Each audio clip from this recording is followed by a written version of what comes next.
What does it take to be 1-1? For the New England Patriots, it's all about good health and efficiency. Stick around. You're about to be locked in to the Locked On Patriots podcast. You are Locked On Patriots, your daily New England Patriots podcast. Part of the Locked On Podcast Network, your team every day.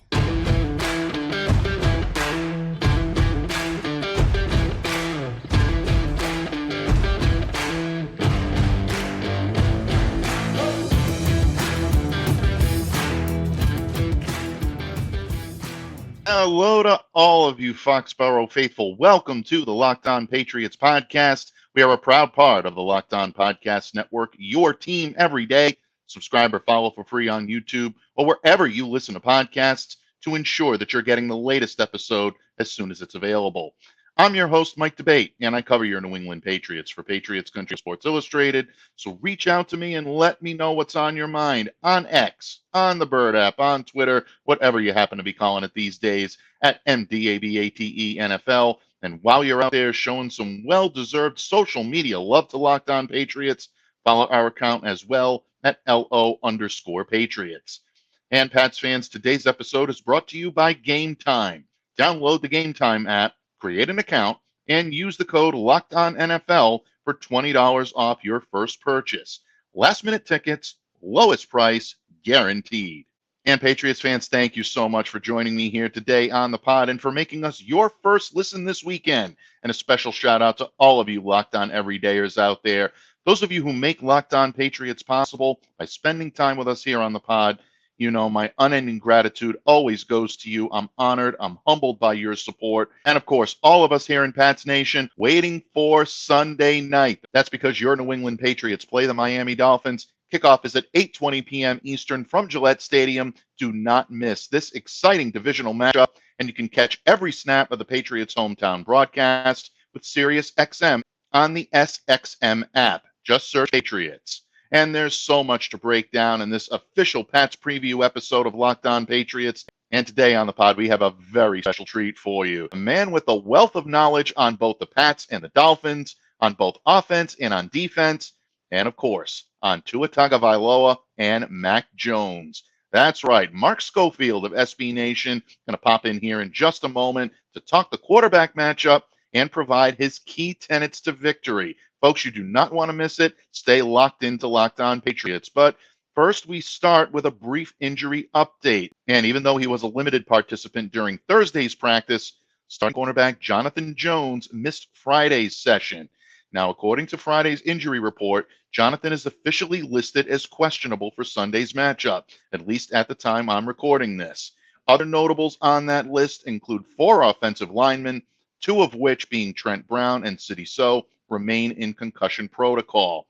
Cole Strange, Michael Wainu, the other 2. Center David Andrews had been a limited participant on Wednesday and Thursday with a hamstring injury.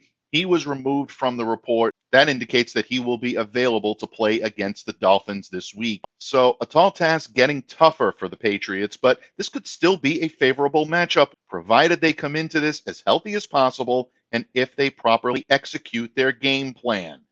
How will they do that? Well, Pats fans, the good news is we're about to find out because it's time to bless the reins.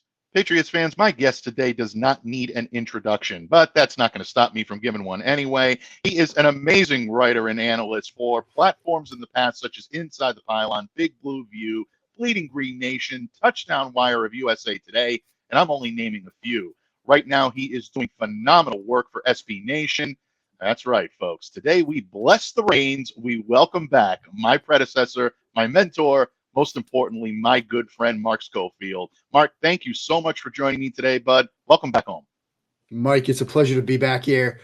Always a fun time when we get to chat, when we get to catch up a little bit before and after shows. And it's great to be with you today. It's great to have actual football to talk about because, we're coming off the off season. We got week 1 games in the books, week 2 ahead.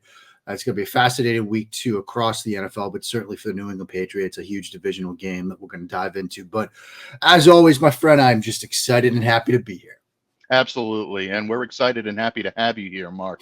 You mentioned that this is going to be a tough divisional game. And yesterday here on the pod, I talked about the importance of divisional wins and making sure that you always put your best foot forward when you're facing a divisional opponent. And this is a formidable divisional opponent. This was already going to be a very difficult game for the New England Patriots. Might be a little bit tougher considering an injury to a key member of the secondary. We're going to get into that in just a moment, folks. But Mark, where would we start other than quarterbacks? We're having the quarterback whisperer as our guest today. So there is no question about it. You knew we were going to go there right off the bat. And let's start with the newly turned 25-year-old signal caller from the New England Patriots, and that's Mac Jones. Going into this game, he's going to be facing a different look in a Miami Dolphins defense than he's seen before. And you know, Vic Fangio's zone-heavy defense is a departure from what Josh Boyer did just 1 year ago as defensive coordinator in Miami. When you look at Mac and you look at what you saw from him last week, what are your thoughts on how Mac Jones might be able to attack this Vic Fangio defense? Yeah, I mean, there's a lot to sort of dive into here. You know, as you outlined, look, with Fangio, you're going to get a lot of split safety coverages. You're going to get a lot of middle of field open looks. Last week against the Chargers, they were in quarter, half, cover 6, where it's, cover 4 quarters to one side, cover 2 to the other side. On 21.3% of their snaps, according to Pro Football Focus, that was 4th most in the entire NFL from a week ago. And again, not a surprise given Fangio and his background with split safety looks. But there is some overlap from what we've seen from this defense in the past that I think is notable. They also went zero blitz on 8.8% of their snaps last week, which was 3rd most in the league. Only the Ravens and the Patriots were in zero blitz more last week. So there are going to be moments when Mac is going to have to be patient, read out progressions, hopefully attack the middle of the field against those split safety looks. But there are going to be other moments when he's going to have to be smart and get the ball out in a hurry, because this is a team that showed last week against Justin Herbert, and I'd imagine against Mac Jones, they're going to do it similarly. They're willing to go zero blitz. They're willing to bring some pressure to try to force you into a mistake. So he's going to have to be ready for both, which is a tough balancing act for a quarterback. It's not like going into a game and we're going to see, no pressure looks, zone coverages all the time, or like you've seen with the Dolphins in the year past, where you're going to see a ton of pressure and you better be ready for it. They do both. Another thing that I think is critical this week, and it's part of the sort of bigger arching story that I'm looking at in the National Football League, and it's something that JP and Acosta and I dove into deeply as part of our SB Nation NFL preview. I need to run the football this weekend. And there might be opportunities to do that. Last week, the Chargers against this Dolphins defense, 0.322 expected points added per rushing attempt. That was by and large the best in the National Football League last week.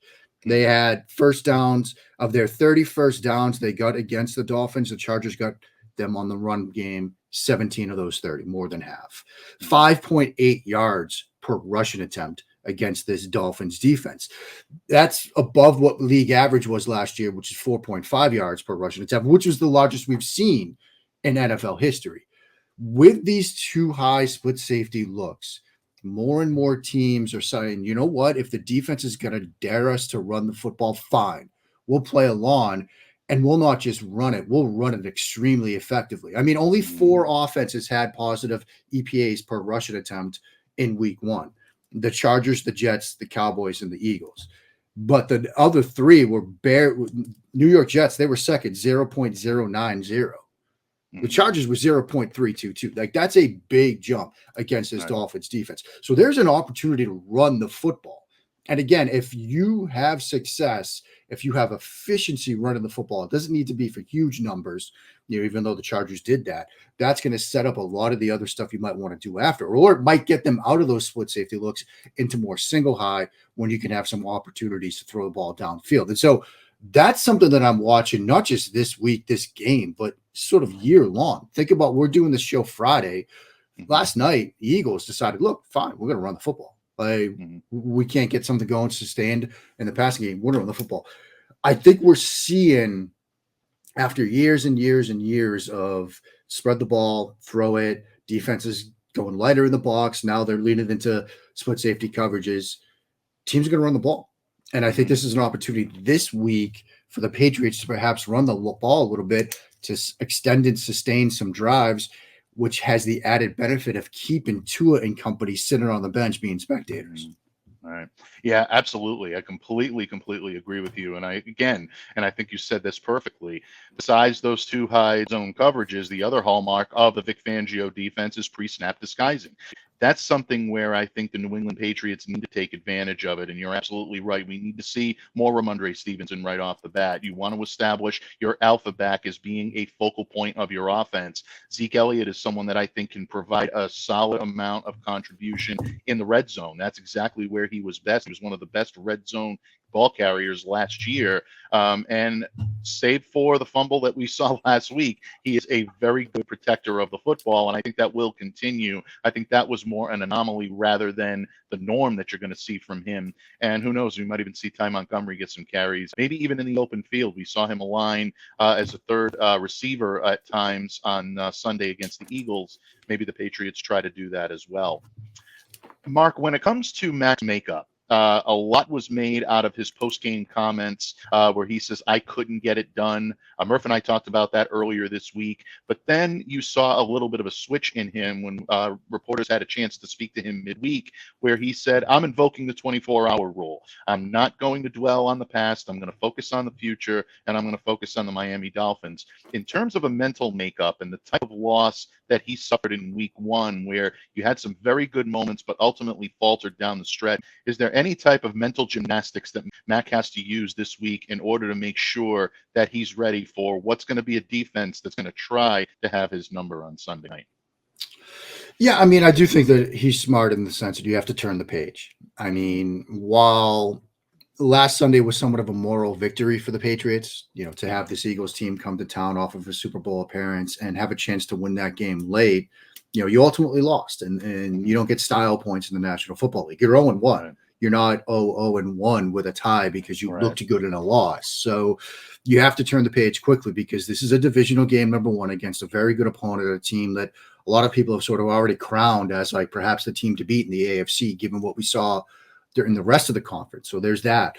You don't want to go 0-2 in the National Football League. Now, the numbers have changed a little bit since the 17-game schedule and the change in playoff format, but historically, you go 0-2, season's pretty much over. Like, you don't make the playoffs when you get an 0-2 start. So you've got to flip this script pretty quickly. So I like the fact that he did that, but I also like the ownership of things after the game on Sunday. I mean, this defense from New England put them in a position a couple of times late to go down and win this game. And there were some missed opportunities. There were some missed throws. There were some throws that, perhaps if the ball had gotten out a little quicker or had a little bit more velocity on it, maybe somebody gets their second foot down and you've got a fresh set of downs to perhaps go down and win that game. And so, there was ownership of it after the fact, which is good.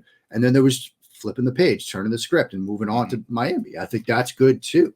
If we got to midweek and he's sort of still dwelling on it, that wouldn't give me the warm and fuzzies about what we're going to see Sunday night. Right. Turning the page is the appropriate way to approach this. He knows he has to perform better, but at the same time, this was a step forward for this Patriots offense and for this passing game. You saw professionalism, you saw creativity in the route structure and use of formations and movement and personnel and alignments. And this looked like an NFL passing game, much unlike what we saw last year. And I think that's a very important step that they'll improve over the course of the season. And, perhaps Mac, when, conditions are a little bit better, you'll see more velocity on throws. When he's even more familiar and has more game time reps in this offense, you'll see more decisiveness and the ball coming out a little bit quicker and maybe the ball getting where it needs to be a little bit quicker. And so it was a good first step, what we saw last week, but I am glad to see that, look, he's turned the page on it, knows what he has to improve on, and hopefully they'll get better starting Sunday night.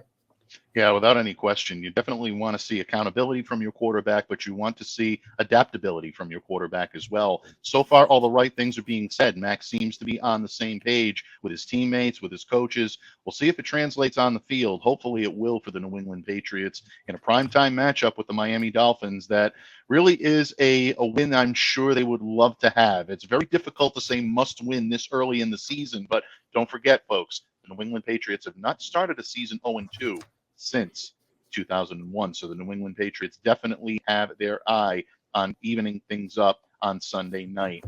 It's not going to be easy, Mark, because Tua Tagovailoa, Tyreek Hill, Jalen Waddle, and that Miami offense is playing at another level. The Patriots have had a little bit of kryptonite when it comes to defending, especially Tyreek Hill. However, that piece of kryptonite right now is a little banged up, and Mark and I are going to discuss in just a moment what Tua Tagovailoa might do to this Patriots defense that is playing at a very high level itself.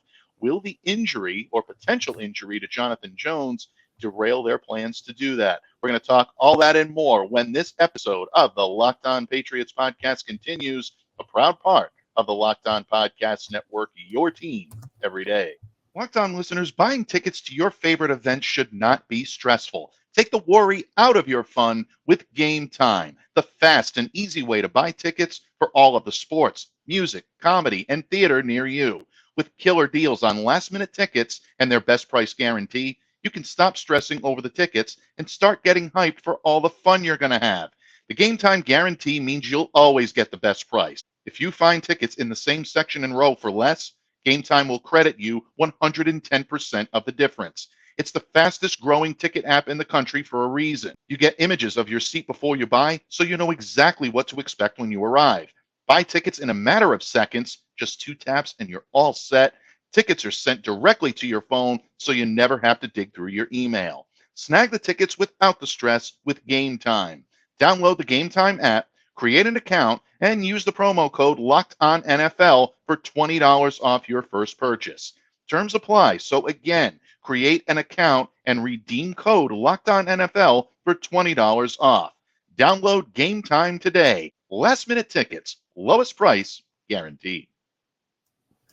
Patriots fans, thank you once again for taking time out of your busy schedule to join us here on Locked On Patriots. And today we are blessed by the reins. We are blessing the reins by having my good friend, my predecessor, Mark Schofield of SB Nation join me today. He's already talking some amazing strategy when it comes to Mac Jones and how he might attack or at least try to marginally disrupt this Vic Fangio defense. And Mark, in the previous segment, we talked about the hallmarks of a Vic Fangio defense as opposed to the man coverage heavy schemes that we saw last year from Josh Boyer. Fangio is going to give you 2 high zone coverages. The other hallmark of what he does well is pre-snap disguising. He's going to start on that 2 high safety shell, but then he may rotate into a post safety shell after the snap, either a cover 1 or a cover 3. The thing that we love about Bill Belichick's defense is that they are so good at being able to execute single high looks. They've done it pretty much for the better part of his tenure here. And a big part of that has been the presence of Devin McCourty being able to direct that. Unfortunately, Devin has retired. And the other unfortunate part of that is it doesn't exactly play too well into strategy when you're playing the Miami Dolphins. Tua Tagovailoa is one of the best quarterbacks in the league at attacking single high coverage. He's coming off of arguably one of his best games in quite some time against the Chargers last week, 466 yards, 3 touchdowns in the 36-34 come from behind victory over the Chargers last Sunday.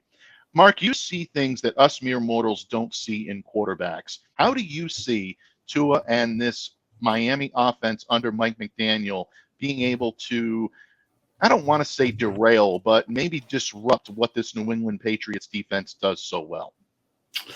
It's a tough challenge. Look, that Dolphins offense looked fantastic against the Chargers on Sunday. And there's a lot of it that goes, a lot of it stems from schematics, use of movement, motion, formation. They've got a lot of designs where they're putting Tyreek Hill in motion right at the snap, not before the snap where he's just going across the formation. It's like motion at the snap. And you can see, and I wrote about this Monday morning over at SB Nation, how it broke coverage rules. You're basically putting players in motion and there's confusion that it creates in the secondary, who's covering who's responsible for whom. And it creates open runners. They will break your schematic tendencies. They will break your rule tendencies. There was another play where they put Hill in motion and it looks like he's running with almost like kind of a head start, right? Because he's moving at the snap and it looks like he's going to run a vertical wheel route. Corner breaks on that, opens his hips to the sideline, and then he cuts underneath on a dig where it sort of, again, breaks everything you're expecting from a defensive coverage standpoint. And with respect to the single high, Chargers were in single high about 45% of the time against Tua last week, and you saw the results. Now they ran some quarters, they did some other stuff as well, but Bruce Staley is a Fangio disciple, But Tua and Mike McDaniel and company, they had answers for almost everything. And that's kind of the problem going into this game, is that they've got answers and ways to beat you regardless of what you're in. And you mentioned that this is perhaps Tua's best game. I think it was his best game, because in addition to all the things that they can do schematically, all the things that he has around him in terms of talent, you saw vision, you saw anticipation. I mean, that throw, the vertical to Tyreek on the right side, he's climbing the pocket, and as a left-handed quarterback has to get his eyes back to the right side to make a throw outside the numbers and put it on the money in a huge spot to win that game. And so this is a tough challenge. Now, you're going to have to throw a lot of different things at them, but because of the talent that they have, like, you can't just say, look, man versus man, we're going to line up in man coverage, cover one, cover zero, and lock them down. You have to throw different things at them. You have to be wary of the RPO game. You have to be wary of the run game. Like, they throw so much at you schematically that it's a lot to account for. And so it's a very big challenge. Now, what are the things that they can do? Again, sort of what you talked about with Fangio, flip the script a little bit, really sort of disguise, confuse, try to make it so Tua is guessing at the snap or after the snap in terms of what coverage he is, sort of do everything you can to constrict that decision-making window, change his pre-snap expectations for when he has the ball in his hand. Like, oh no, this is not what I'm seeing. Now I've got to get through a different set of progression reads, or I've got to get my eyes to the other side of the field because I was expected man, now it's zone. Now I've got to flip my eyes. Those are things you're going to have to do, but you're doing it against what can be a very explosive offense. And as we've seen between these teams in the past, like sometimes you might have them bottled up, like last year in that, early game between these two teams, you've kind of got them bottled up a little bit. And then it's just one big play, and that's the danger. It's similar to, playing the Chiefs and Mahomes and Tyreek Hill years past, where you could have them bottled up 54, 55, 56 minutes, but those other four are going to bury you. And that's the fear going into this game, is that you have to be almost perfect on the defensive side of the ball to slow them down. And playing perfect defense is tough in 2023. Yeah, it absolutely is, especially when you're dealing with Mike McDaniel's scheme. And that scheme relies heavily on zone blocking. It's the stretch runs, the play action passes, throwing in a naked bootleg every now and then. These are what his offense is predicated on. And because of that, speed and physicality on defense is crucial in any attempts to try to slow down what these guys do well. And they have several speedy weapons that can hurt you. Raheem Mostert in the running game, even though he didn't put up blockbuster numbers last Sunday, is still capable of getting to a defense that is not capable of stopping the run. The Patriots have been very good in that regard lately, but all it takes is one missed cue, and that can give you problems. Jalen Waddle is one of the fastest and best speedy slot weapons in the league. And we haven't even mentioned Tyreek Hill's name yet, who really is playing at another level right now. 215 yards on 11 catches, a pair of touchdowns. He is definitely a main concern for the New England Patriots. In years past, however, the Pats have devised schemes to be able to at least marginally disrupt what he does well. And the key predicate on that has been Jonathan Jones. And the Patriots have utilized Jonathan's speed, his physicality, to be able to hang with Tyreek. I also liked what they did in last year's Week 17 matchup, where they didn't use single coverage and they did mix it up a little bit with the split safety looks, and that seemed to slow him a little bit more and contain him. But with Jonathan banged up with an ankle injury right now, at the time we're recording this, Mark, we don't know what his official status is for Sunday's game, only that he was a limited participant in Thursday's practice. Even if he's less than 100%, that task of defending one of the fastest and one of the most explosive receivers in the game becomes that much more difficult. How much does this change the strategy that New England might have had 2, maybe 3 days ago with a healthy Jonathan Jones in tow? Yeah, I mean, I'm choosing to be optimistic here. Mike Giardi basically said that it was more of a veterans rest day than anything else that limited Jones on Thursday. And perhaps it's because they want to make sure he's completely as rested as you can be at week 2 in the NFL season, because he's going to be the one that draws that Tyreek Hill assignment. As you said, in years past, when they would play the Chiefs and Hill was with Mahomes, Jones would get that assignment. It wasn't, we're going to go with a double or a bracket or dedicated safety help or anything like that. It was like, we don't care if he's the fastest guy on the field. Like, this is your guy. You're going to cover him in main coverage, and we'll, get you help when we can, but this is your assignment. It makes me think that that is going to be plan A. I think you'll see some plan B stuff where maybe they do move players around a little bit. And you might see a Christian Gonzalez on Tyreek Hill with some safety help. That's an approach that they've used in years past, that sort of take our CB1, put him on wide receiver 2, and leave that duo on an island, and then another CB on their biggest threat with dedicated safety help. They've done that in the past as well. Maybe that's something they'll try.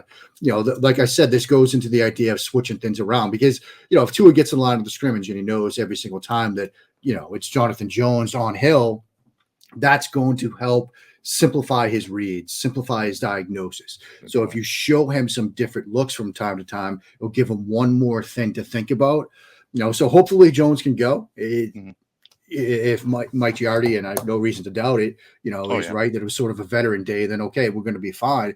If Jones is limited, then it's that sort of trickle down effect. So then maybe you've got to move players around. Cornerback is that sort of weak link unit, right? And if Jones can't go and you've got CBs 4 and 5 seeing more run as a result, the chances are the players those guys are covering are going to see the ball. And hopefully it doesn't come to that. But if Jones can go, I think he'll get first draw, that plan A assignment for Tyreek Hill. But they're going to have to throw some different things, again, with the idea that you want to confuse Tua as much as you can, constrict that decision-making window a little bit, and make him really sort of have to work mentally as well as physically to beat you in the passing game.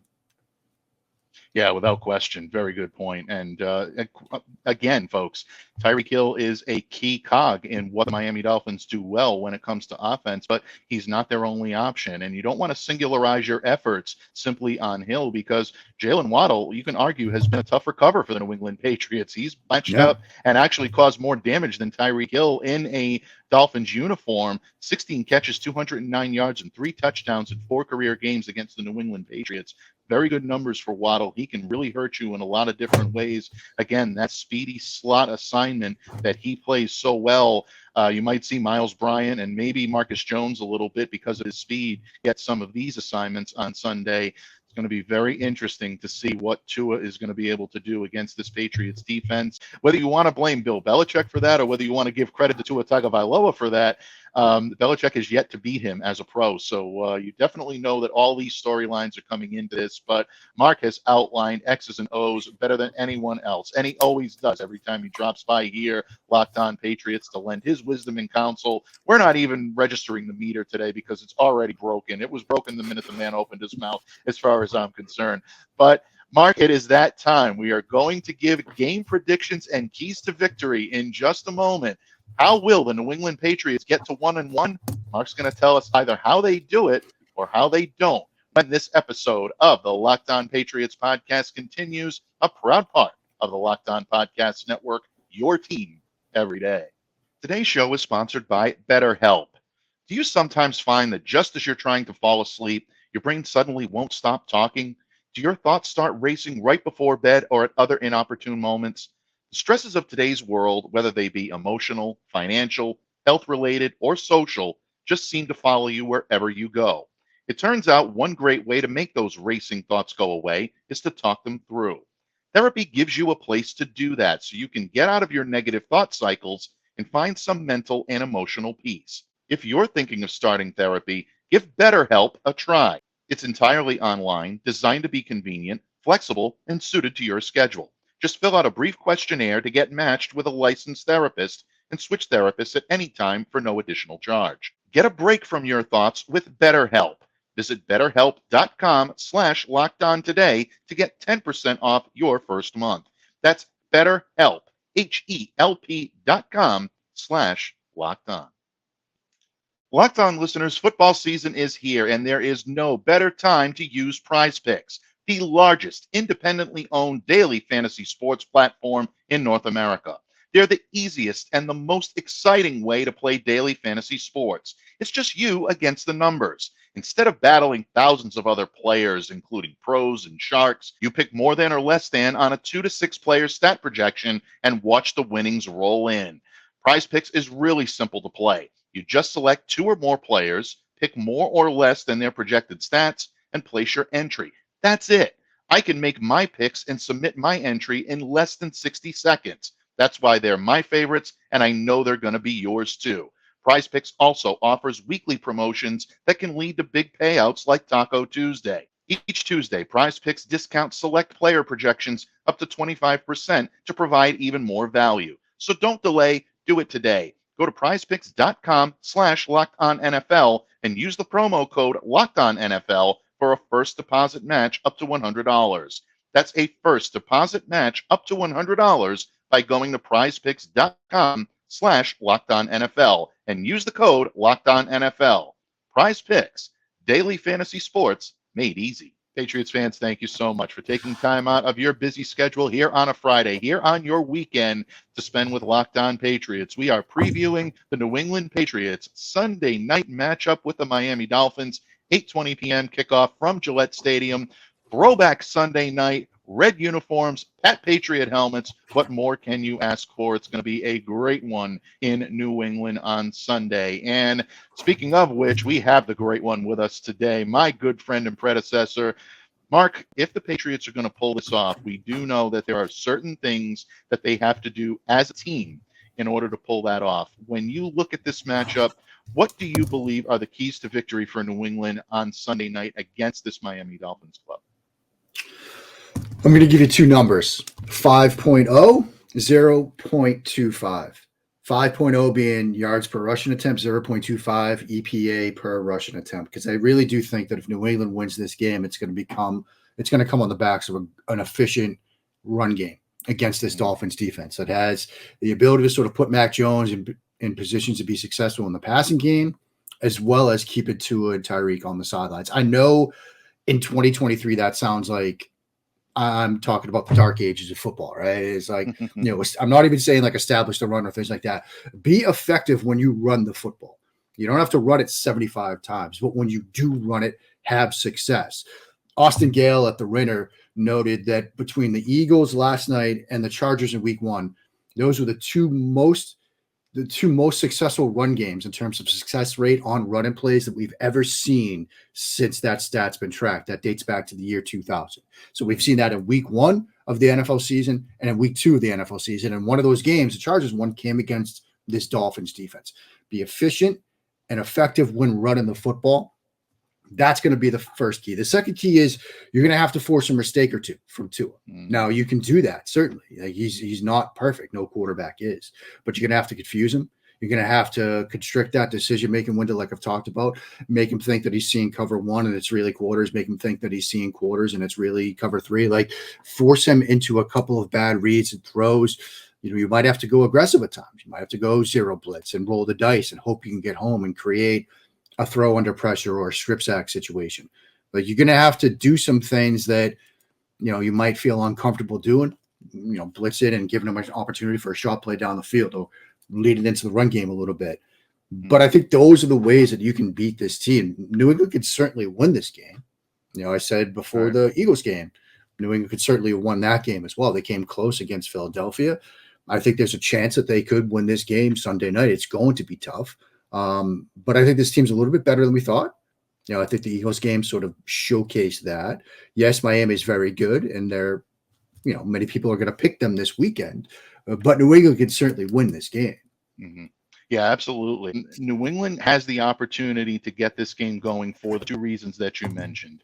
If they're able to effectively use the run to facilitate what they do well on offense, and I think you articulated that perfectly. Basically, what you want to do is make sure that when you run the football, it allows them to dictate the tempo, and it's important. It's important to do that, not just for this game, but even down the line. The New England Patriots and Bill O'Brien need that to get going and facilitate what they do well. The other is to win battles on third down. And I want to give a tip of the cap and a nod of the gods to my buddies, Thomas Murphy and Steve Balistrieri, who constantly have this as a key to win, a key to victory almost each and every week. And they do. So they need to win them on both sides of the ball. If they do want to pull this upset, the defense is going to have to try to get off the field, generate the turnovers, like you said, confuse Tua, make sure that he makes a mistake or two, and the offense has to start sustaining these drives in a way to be much better in the crunch time, especially in the red zone. If they do that, I like the Patriots' chances. And again, like you, Mark, call me an optimist. That's what I'm going with today, and that's what I'm hanging my hat on the Patriots being able to do this weekend.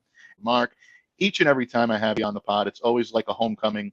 Again, I take the microphone on this show, trying to get this right in your honor. Still trying to do that. I have not reached that level, but I aspire to by the example you set and also by the support that you've provided. So thank you for always being there for the handoff when I need you. But most of all, thank you for lending your wisdom and counsel today. Before I let you go, my friend, please bless the reins just one more time and let us know where we can find you, all of your great work, and what we can look forward to in the coming days and weeks from the great pen, the great voice of Mark Schofield. Well, Mike, thank you as always for having me. Always an honor to be here. You're crushing it each and every day, taking the show places I never could have dreamed of. And I'm so proud of you, buddy. And it's great to see the growth and the accomplishments. As for me, Mark Schofield on Twitter, as you can see right there, SBNation.com, where I do obviously a lot of NFL work with Formula One. They got me right about everything. So they keep me busy. They keep me running, but I will certainly have my eyes glued to this game Sunday night. And hopefully some of what we talked about today actually plays out on the field Sunday night, because that's always fun to see. But Mike, always a blast to be here, buddy. Keep crushing it, my friend. Absolutely. And we look forward to having you back, bud. And I told you, one of these days, I will take the Toto poster from in front of me that serves as my inspiration. We're going to put it behind me and hang it on the Locked On Patriots wall right back here over my shoulder. And we'll honor you properly for all the Toto references that you've made on these airwaves throughout the years. But all kidding aside, thank you so much for everything. And we absolutely are smarter football fans for having listened to you and your wisdom and counsel today. And Pats fans, thank you all for taking time out of your busy schedules to join us here on Locked On Patriots. Whether you're an everydayer, whether you're a casual listener, or whether you are a first-timer, we hope you've enjoyed what you've heard here today and you keep coming back for more each and every day. In the meantime, I'm Mike Debate, and on behalf of my good friend Mark Schofield, we remind you to stay safe and to stay well and be the change you wish to see in the world. Have a great day, everyone. A great weekend. Don't forget an 8:20 p.m. kickoff on NBC Sunday Night Football. New England Patriots against the Miami Dolphins. And enjoy Pat Patriot and those red throwbacks. Have a great day, everyone. And we'll see you back here on Monday for Locked On Patriots.